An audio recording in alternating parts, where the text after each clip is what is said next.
Hello everyone, this is Shivanna Tiwari and welcome to my channel Spectra Mathematics Hub. And in this video we are going to do exemplar 5 of NCERT class 10th and chapter height and distance.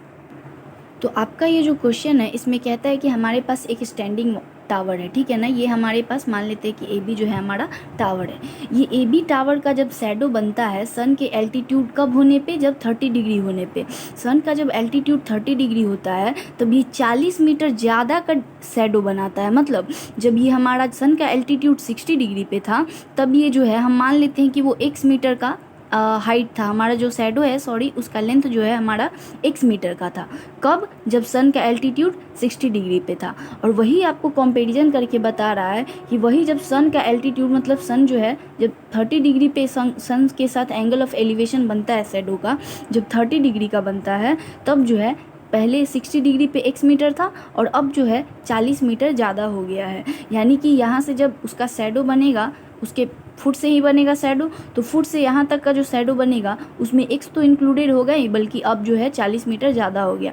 तो यहाँ से जब वो 30 degree का जो shadow बनेगा वो उसका कितना बनेगा, फुट से x प्लस 40 मीटर का बनेगा। तो हमको जब पता करना है कि CD का लेंथ क्या है मेरे, तो वो हम कैसे पता करेंगे, टोटल में से x को माइनस कर देंगे। करके देखते हैं तो x प्लस 40 और माइनस का x कैंसिल, तो हमको पता चला कि CD का जो लेंथ होगा वो मेरा वो कितना होगा, मेरे पास 40 मीटर का होगा, है ना।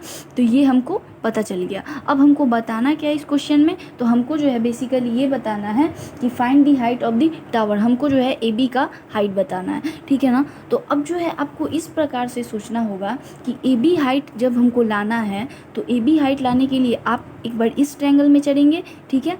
आपको ये पता होना चाहिए कि हम लोग इस क्वेश्चन को T रेशियो के मदद से बनाएंगे। और T रेशियो कभी भी लगाने के लिए 90 डिग्री का होना आवश्यक है, क्योंकि 90 डिग्री से हमारा राइट एंगल ट्रायंगल बनता है। और देखना होता है कि राइट एंगल ट्रायंगल कौन कौन सा है, ठीक है। तो राइट एंगल ट्रायंगल हमारे पास ABC है और एक ABD है। तो हम दोनों ट्रायंगल में बारी बारी से चलेंगे। तो हम पहले चलते हैं इन ट्रायंगल ABC, ठीक है। तो जब हम इन ट्रायंगल ABC में चलेंगे देन इन ट्रायंगल ABC हमारे पास क्या आ जाएगा, tan 60 क्यों लगा रहे हैं हम, क्योंकि थीटा इज इक्वल्स टू हमारे पास 60 डिग्री है इस ट्रायंगल में, और tan ही क्यों लगा रहा है। तो यहाँ पे ज़रा देखिए थीटा के सामने वाला हमेशा परपेंडिकुलर होता है और ये हमारा बेस हो जाता है। तो हमको ये ऐसे सोचना होगा कि P और B किस T रेशियो में आता है, तो वो हमारा आता है tan थीटा में, इसीलिए हम यहाँ पे tan 60 लगा रहे हैं, ठीक है।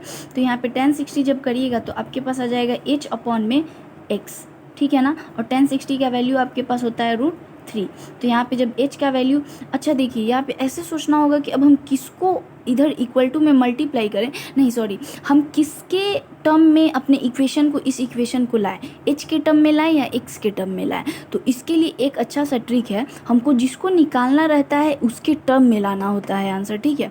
वैसे तो आपकी बुक में किसी भी तरीके से दिया हो, लेकिन हम आपको एक ट्रिक बता रहे हैं कि आपको जब भी इस प्रकार का क्वेश्चन आए तो जो क्वेश्चन में आपको मांग रहा हो उसके टर्म में आप इक्वेशन को लाइए, ठीक है ना। तो जब हम लोग इस इक्वेशन को उसके टर्म में लाएंगे, यानी कि हमारे पास x इज इक्वल्स टू क्या हो जाएगा, h अपॉन में √3 हो जाएगा। जब यहाँ पे क्रॉस मल्टीप्लाई कीजिएगा तो x चला जाएगा आपका न्यूमरेटर में और √3 आ जाएगा आपका डिनोमिनेटर में। इसको मान लेते हैं मेरा इक्वेशन फर्स्ट, ठीक है। अब हम चलते हैं दूसरे 90 डिग्री वाले ट्रायंगल में, जो कि हमारा सबसे बड़ा वाला ट्रायंगल है। वो कौन सा ट्रायंगल है, तो ABD ट्रायंगल है।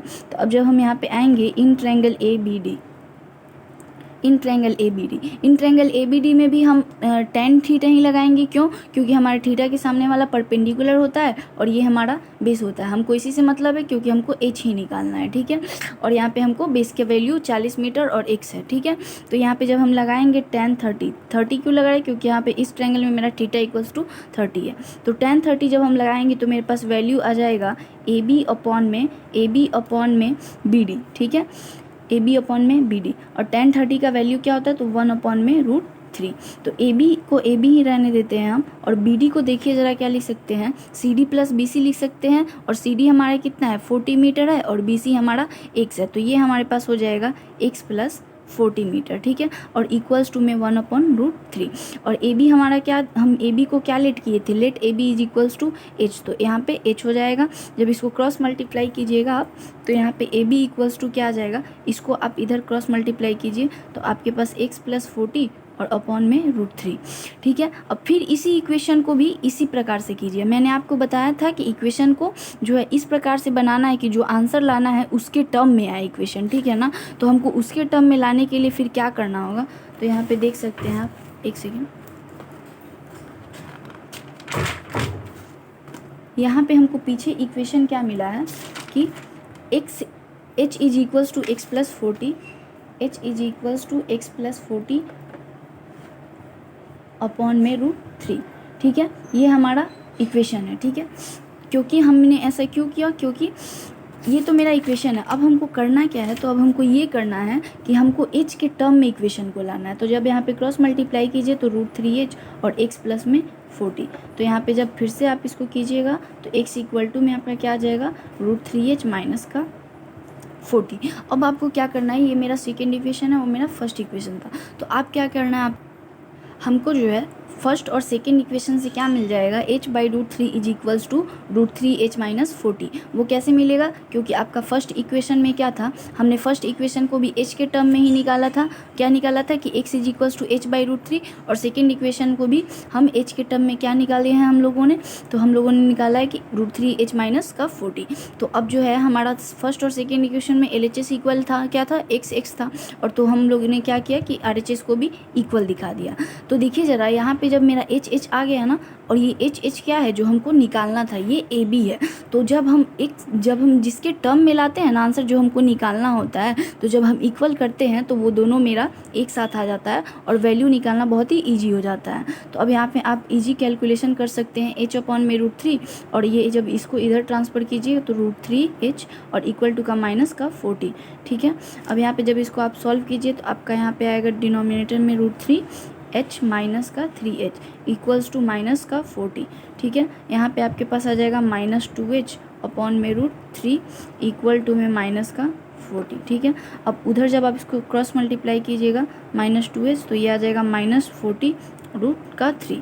ठीक है, तो h इज इक्वल्स टू आपके पास क्या आ जाएगा, माइनस का 40 √3 और अपॉन में माइनस का 2, माइनस माइनस कैंसिल, और ये 2 से 20 टाइम्स में, तो h इज इक्वल्स टू आपके पास क्या आ जाएगा, 20 √3। चाहे तो आप यहाँ पे √3 का वैल्यू पुट करके न्यूमेरिकल वैल्यू ला सकते हैं इसका, वैसे ये भी आंसर आपका बिल्कुल करेक्ट है। अगर वीडियो अच्छा लगा हो, समझ में आया, तो प्लीज़ मेरे चैनल को लाइक कीजिए, शेयर कीजिए, सब्सक्राइब कीजिए, और कुछ भी दिक्कत हो तो कमेंट कीजिए। Thank you.